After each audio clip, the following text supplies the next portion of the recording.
بسم اللہ الرحمن الرحیم۔ السلام علیکم ورحمۃ اللہ وبرکاتہ۔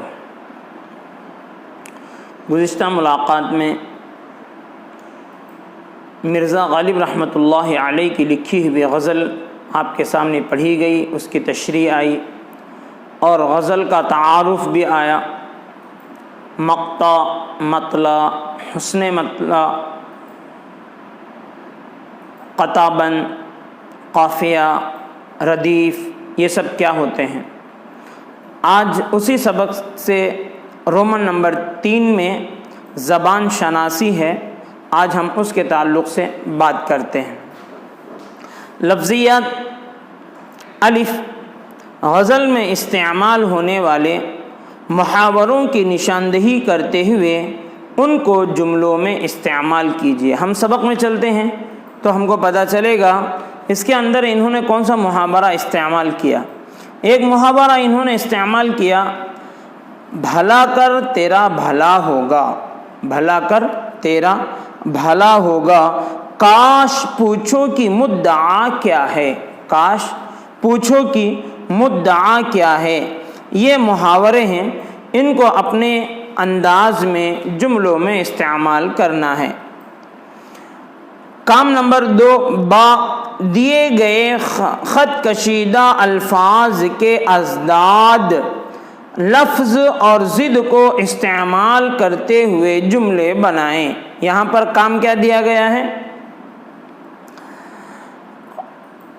5 جملے ہیں، ان 5 جملوں میں 5 الفاظ انڈر لائن کیے گئے ہیں، خط کشید کیے گئے ہیں، ان کے اپوزٹ نکالنا ہے، ان کو بتانا ہے۔ تو بہت آسان انداز میں ہم دیکھتے ہیں۔ پہلا جملہ ہے، دل ناداں تجھے ہوا کیا ہے۔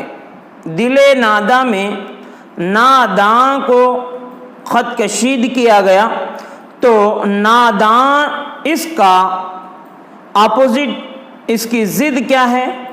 دانا، دانا، نادان۔ جملہ نمبر 2، ہم کو ان سے وفا کی ہے امید، ہم کو ان سے وفا کی ہے امید۔ امید پر خط کشید ہے، تو امید کی ضد کیا ہے؟ نا امید۔ ایک لفظ جو ہے آگے بڑھا دیا گیا ہے سابقے کے طور پر، تو وہ خود بخود اس کی ضد بن گیا۔ جملہ نمبر 3، جو نہیں جانتے وفا کیا ہے۔ وفا، وفا کی ضد ہے بے وفا، بے کو بڑھانے سے خود بخود اس کی ضد بن گئی۔ ہاں بھلا کر تیرا بھلا ہوگا، بھلا کی ضد کیا ہے؟ برا۔ میں نہیں جانتا دعا کیا ہے۔ جملہ نمبر 5 ہے، میں نہیں جانتا دعا کیا ہے، تو دعا کی ضد کیا ہے؟ با کو اس کے سامنے بڑھانے سے بد دعا بن جاتا ہے۔ دعا، بد دعا، یہ ایک دوسرے کی ضد ہیں۔ تو یہاں پر لفظ آیا ہے ازداد۔ ازداد یہ ضد کی جمع ہے، ضد واحد ہے، سنگولر ہے، اور اس کا پلورل ہے ازداد۔ اب دیکھتے ہیں ہم کام نمبر 3 یعنی جیم، خالی جگہوں کو مناسب الفاظ سے پر کیجیے۔ 5 جملے ہیں اور 5 الفاظ ہیں، ان 5 کو 5 خالی جگہوں میں لکھنا ہے۔ جملے الفاظ کیا ہیں؟ ہنگاموں، ماجرا، نادانی، مدعا، جانثاری۔ ہنگاموں، ماجرا، نادانی، مدعا، جانثاری۔ جملہ نمبر 1، مجھے تم سے اس قدر خالی جگہ کی توقع نہیں تھی۔ خالی جگہ میں کیا آئے گا؟ نادانی۔ تو جملہ کیا بنے گا؟ مجھے تم سے اس قدر نادانی کی توقع نہیں تھی۔ توقع کے معنی ہوتے ہیں امید، توقع کے معنی امید۔ کہنا یہ چاہ رہے ہیں کہ ایسا بیوقوف کام تم کر دو گے، اس کی مجھے امید نہیں تھی۔ جملہ نمبر 2، سیاسی تحریکوں کی وجہ سے سارا سال سارا تعلیمی سال، خالی جگہ کی جگہ چھوڑ کر پڑھ رہا ہوں میں، کی نظر ہو گیا، تو خالی جگہ میں کیا آئے گا؟ ہنگاموں۔ اوپر آیا ہے پہلے ہی نمبر پر پہلا لفظ ہنگاموں، تو وہ دوسرے سینٹنس میں، دوسرے جملے میں لکھا جائے گا ہنگاموں۔ تو جملہ ہوگا سیاسی تحریکوں کی وجہ سے سارا تعلیمی سال ہنگاموں کی نظر ہو گیا۔ نظر کے معنی ہوتے ہیں حوالے ہو جانا، یعنی سیاسی مسائل کی وجہ سے پورا تعلیمی سال ہمارا خراب ہو گیا۔ یہ بات جملے میں بتا رہے ہیں، جیسے کہ یہ جملہ یہ 2020 کے تعلیمی سال پر مکمل صادق آتا ہے اور فٹ بیٹھتا ہے۔ یہ سال کرونا کی وبا کی وجہ سے سب بچے تعلیم سے محروم، اساتذہ پڑھانے سے محروم، بلکہ پورا سماج ہی اتھل بتھل رہ گیا اور کسی کا سسٹم اور نظام صحیح طریقے سے چل نہیں رہا ہے۔ تو اسی کو یہاں پر کہا جا رہا ہے سیاسی تحریکوں کی وجہ سے سارا تعلیمی سال ہنگاموں کی نظر ہو گیا۔ جملہ نمبر 3، سڑک پر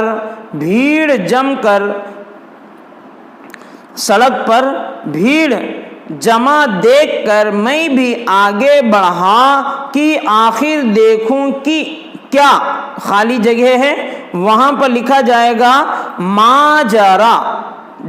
لفظ نمبر 2 ہے ماجرا، وہ تیسرے جملے کے اندر لکھا جائے گا۔ جملہ نمبر 4، صحابہ کرام رضی اللہ عنہم قربانی اور خالی جگہ پر آئے گا جانثاری کا نمونہ تھے۔ جملہ نمبر 5، چوتھے میں جانثاری، نثار کے معنی کیا؟ نثار کے معنی ہوتے ہیں قربان کر دینا، سب کچھ لٹا دینا۔ جملہ نمبر 5، چہرہ شناس لوگ بن کہے، خالی جگہ میں آئے گا مدعا جان لیتے ہیں، بچا ہوا وہ ایک ہی تھا آخر میں۔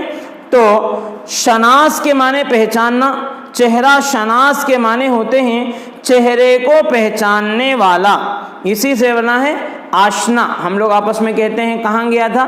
آشنے کے پاس گیا تھا، دوست کے پاس۔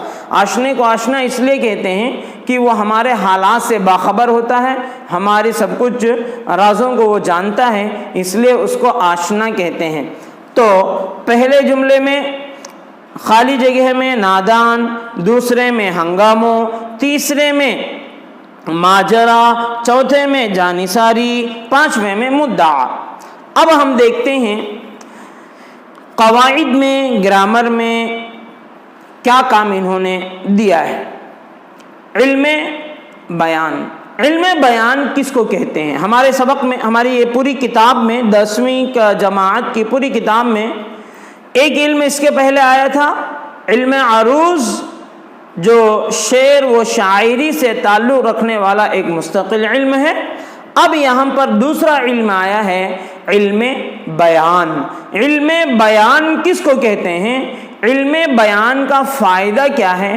تو اس کو بتا رہے ہیں کہ انسان کی طبیعت، انسان کی فطرت اس بات کے متقاضی ہے کہ وہ اچھی چیز سے اچھے کی طرف جاتا ہے۔ کوئی چیز خوبصورت ہوتی ہے لیکن اس کو سجا کر اور خوبصورت بناتا ہے اور اچھے سے اچھا بنانے کی اس کی کوشش کرتا ہے، تو اس کو کہتے ہیں علم بیان۔ تو علم بیان میں کتنی چیزیں ہیں؟ 4 چیزیں ہیں۔ علم بیان میں کتنی چیزیں ہیں؟ 4 چیزیں ہیں۔ ابھی ہم آپ کو پڑھ کر بتائیں گے۔ خوب سے خوب تر کی تلاش انسانی فطرت ہے، چنانچہ خوبصورت اور اچھی چیز کو بھی انسان طرح طرح سے آراستہ کر کے اس کے حسن کو مزید 4 چاند لگانے کی کوشش کرتا ہے اور اس میں حسن وہ خوبی پیدا کر کے اس سے لطف اندوز ہوتا ہے، اس سے مزے لیتا ہے۔ علم بیان، علم بیان کس کو کہتے ہیں؟ شعری محاسن کو اجاگر کرنا، اس سے لطف اندوز ہونا علم بیان کہلاتا ہے۔ کیا ہے علم بیان کی تعریف کیا ہے؟ شعری محاسن، محاسن یہ حسن سے بنا ہے، حسن سے بنا ہے محاسن،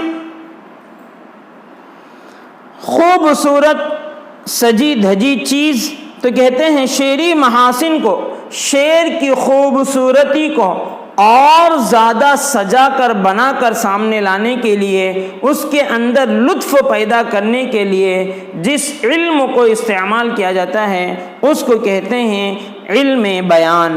شعری محاسن کو اجاگر کرنا، اس سے لطف اندوز ہونا علم بیان ہے۔ اس کی 4 قسمیں ہیں۔ نمبر 1 تشبیہ، نمبر 2 استعارہ، نمبر 3 مجاز مرسل، نمبر 4 کنایہ۔ اب ہم دیکھتے ہیں نمبر 1 پر تشبیہ کس کو کہا جاتا ہے؟ تشبیہ کہتے ہیں ایک چیز کو دوسرے چیز کے مانند قرار دینا۔ جیسے مثال کے طور پر اس سے پہلے بھی آپ کے سامنے بات آئی تھی کہ تشبیہ کس کو کہتے ہیں؟ تشبیہ کہتے ہیں ایک چیز کو دوسرے چیز کے مانند قرار دینا۔ جیسے مثال کے طور پر کوئی آدمی اگر موٹا ہو، بھاری جسم کا ہو، تو اس کو عام طور سے دوست مذاقاً کہہ دیتے ہیں کہ کسی جانور کا نام اس کو پکار دیتے ہیں کہ بھائی بیل کی طرح ہے یا بھینس کی طرح ہے، یا کوئی ایسا لفظ بول دیتے ہیں جو ان کے ذہن میں ہوتا ہے۔ یا کوئی آدمی ایسا ہے کہ بہت زیادہ اس کا قد اونچا ہے، لمبا ہے، تو کبھی کبھی اس کو لوگ کہہ دیتے ہیں بھائی یہ اونٹ کی طرح۔ کوئی بچہ ہے کہ جو ہمت میں اور وہ بہادری کے اندر مشہور ہے، تو کہتے ہیں بھائی یہ شیر کی طرح ہے۔ تو ایک چیز کو دوسری چیز کے مانند قرار دیا جاتا ہے۔ تو بال زیادہ کالے ہیں تو رات سے اس کو تشبیہ دی جاتی ہے۔ تو بہرحال ایک چیز کو دوسری چیز سے تشبیہ دینے کو، مانند قرار دینے کو تشبیہ کہا جاتا ہے۔ پھر اس کے 5 ارکان ہیں۔ تشبیہ کے کتنے ارکان ہوتے ہیں؟ 5 ارکان ہوتے ہیں۔ مشبہ، مشبہ بھی، حرف تشبیہ، وجہ تشبیہ، غرض تشبیہ۔ کتنی چیزیں ہوتی ہیں؟ یہ تشبیہ کے اندر 5 ارکان ہوتے ہیں، 5 اجزاء ہوتے ہیں۔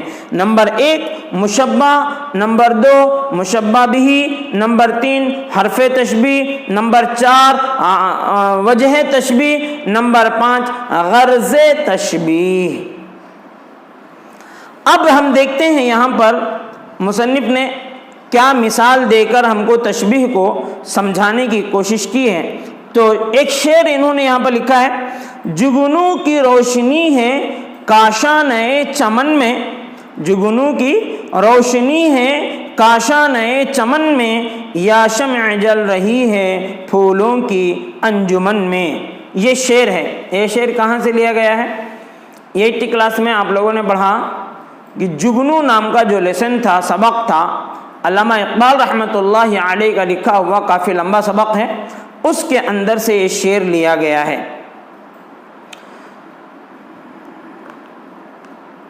جگنوں کی روشنی ہے کاشانۂ چمن میں، یا شمع جل رہی ہے پھولوں کی انجمن میں۔ اس شعر میں جگنوں کو شمع کے مثل قرار دیا جا رہا ہے۔ کیا بات بولنا چاہ رہا ہے شاعر؟ کہ پھولوں کے باغ میں، پھولوں کے درمیان رات کا سما ہے، اس رات کے سما میں کو اندھیرا چھایا ہوا ہے، تو جگنو یوں اڑ رہا ہے، چمک رہا ہے، ان پھولوں پر، پتوں پر بیٹھ رہا ہے، اڑ رہا ہے۔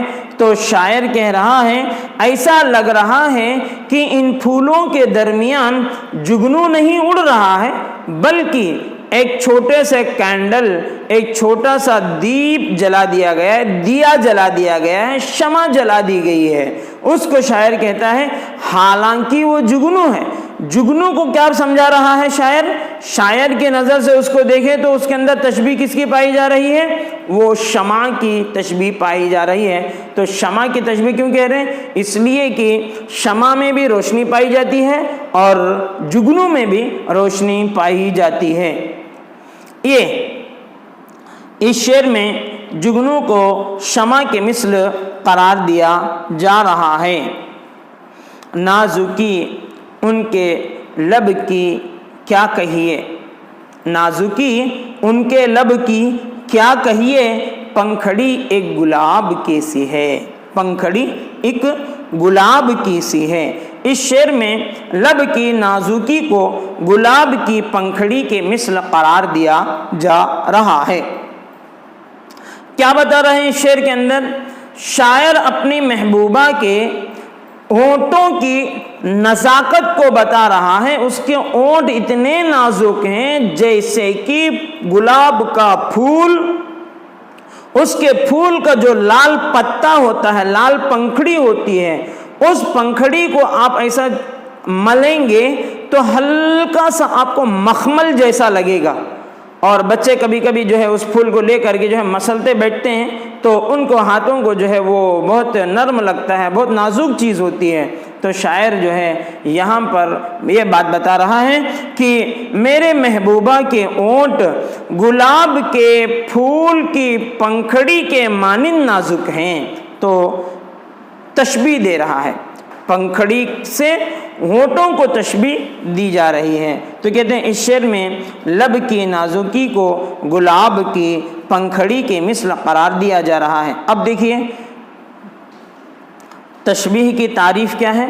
ایک شے کو، شے کے معنی چیز، ایک شے کو دوسری شے کے مثل قرار دینا تشبیہ کہلاتا ہے۔ اس شعر میں لب مشبہ ہے اور گلاب کی پنکھڑی مشبہ بھی ہے۔ ابھی میں بتاؤں گا آپ کو مشبہ بھی، حرف تشبیہ، غرض تشبیہ، وجہ تشبیہ کس کو کہتے ہیں۔ اس شعر میں لب مشبہ ہے، گلاب کی پنکھڑی مشبہ بھی ہے، اور کی سی یہ حرف تشبیہ ہے، اور نازکی وجہ تشبیہ ہے، اور پورا شعر جس مقصد کے لیے بیان کیا جا رہا ہے وہ غرض تشبیہ ہے۔ اب چلیے 5 ارکان میں، 5 اجزاء میں نمبر 1 مشبہ۔ مشبہ کس کو کہتے ہیں؟ جس چیز کو تشبیہ دی جائے اس کو مشبہ کہتے ہیں۔ جس چیز کو تشبیہ دی جائے، جیسے مثال کے طور پر زید شیر کی طرح ہے تو زید مشبہ، زید کیا ہے؟ مشبہ۔ تو یہاں پر بتایا اونٹ گلاب کی طرح ہے تو اونٹ مشبہ کہلائیں گے، لب مشبہ کہلائیں گے۔ مشبہ بھی کے معنی ہوتے ہیں ساتھ سے، تو کہتے ہیں مشبہ بھی کس کو کہتے ہیں؟ جس چیز سے تشبیہ دی جائے اس کو مشبہ بھی کہتے ہیں۔ جیسے زید شیر کے مانند ہے تو یہاں پر شیر مشبہ بھی ہے، اس سے زید کو تشبیہ دی جا رہی ہے۔ تو ہمارے شعر کے اندر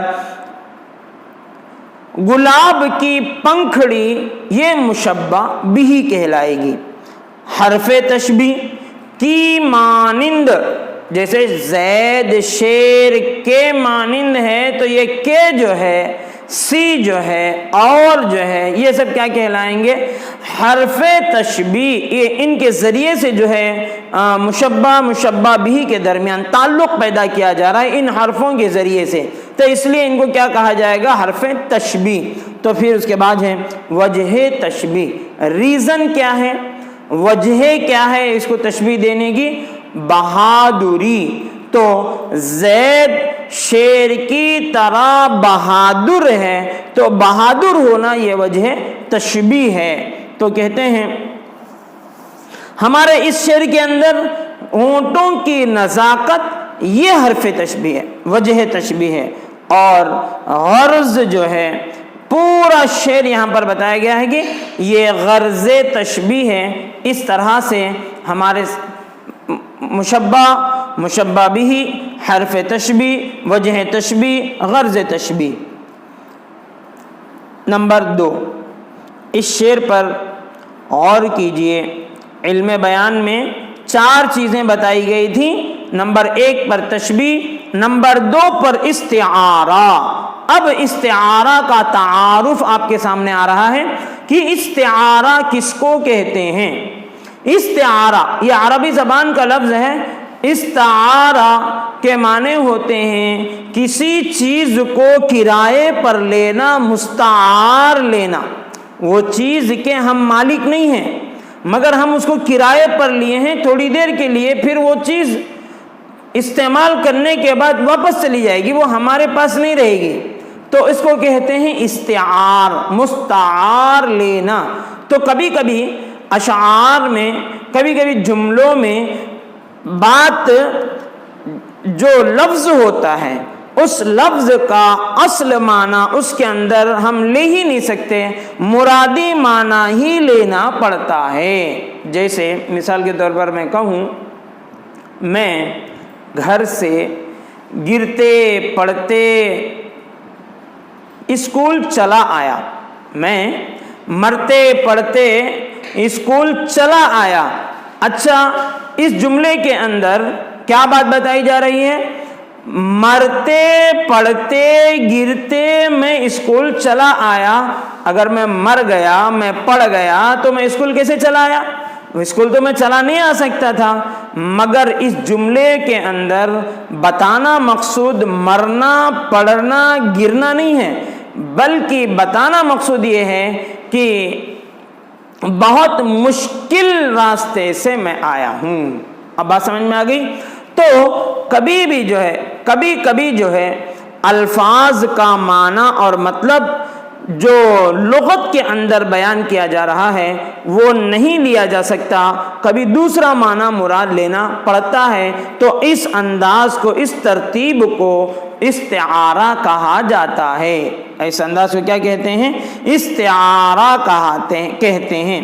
اب دیکھیے ہم یہاں پر ایک شعر میں، چھوٹے سے چاند میں ہے ظلمت بھی روشنی بھی، چھوٹے سے چاند میں ہے ظلمت بھی روشنی بھی، نکلا کبھی گہن سے آیا کبھی گہن میں. اب یہاں پر دیکھتے ہیں ہم جگنو. علامہ اقبال رحمۃ اللہ علیہ اس سبق کے اندر سے ایک شعر میں مثال دے رہے ہیں کہ ایک چاند بادلوں کے درمیان کبھی گھس رہا ہے، کبھی باہر نکل رہا ہے. جب سبق کا نام جگنو ہے تو جگنو کے اندر چاند کا کیا دخل ہے؟ تو مگر یہاں پر مطلب یہ ہوگا، یہاں پر چاند سے مراد چاند نہیں ہے بلکہ جگنو مراد ہے. کیا مراد ہے؟ یہاں پر جگنو مراد ہے. اس کو کہتے ہیں چھوٹے سے چاند میں ہے ظلمت بھی روشنی بھی. چاند میں ظلمت اور روشنی دونوں جمع نہیں ہو سکتی. چاند میں صرف اور صرف روشنی ہی روشنی ہے، اس کے اندر ظلمت اور اندھیرا نہیں ہے. لیکن جگنو میں دونوں چیزیں ہیں، اس کے اندر ایک مرتبہ اندھیرا بھی ہوتا ہے، ایک مرتبہ جو ہے اجالا اور روشنی بھی ہوتی ہے. تو یہاں پر آپ کو چاند سے مراد جگنو ہی ماننا پڑے گا، دوسری کوئی چیز آپ یہاں پر مان نہیں سکتے. تو اس کو کہتے ہیں استعارہ. تو یہاں پر چاند کا معنی جگنو لیا جائے گا. نکلا کبھی گہن سے، آیا کبھی گہن میں. اس شعر میں چاند سے مراد جگنو ہے جو مستعار لیا گیا ہے، نہ کہ حقیقی چاند مراد ہے. بچوں کو بھی ہم کہتے ہیں، اپنے چھوٹے سے معصوم بچے ہوتے ہیں کہ میرا بچہ چاند کا ٹکڑا ہے. تو تیرا بچہ چاند کا ٹکڑا کیسے کیوں ہو گیا؟ بچہ ہی ہے، وہ چاند کا ٹکڑا نہیں ہے. مگر محبت میں، پیار میں جو ہے مستعار یہ معنی لیا گیا. کبھی کبھی اپنے بچوں کو ماں باپ کہتے ہیں یہ میرا دل کا ٹکڑا ہے، میری آنکھوں کی ٹھنڈک ہے. تو یہ الفاظ جو ہیں مستعار معنی میں استعمال ہوتے ہیں کہ چاند کے ٹکڑے سے مراد اس کی خوبصورتی یا اس کا اظہار محبت ہوتا ہے.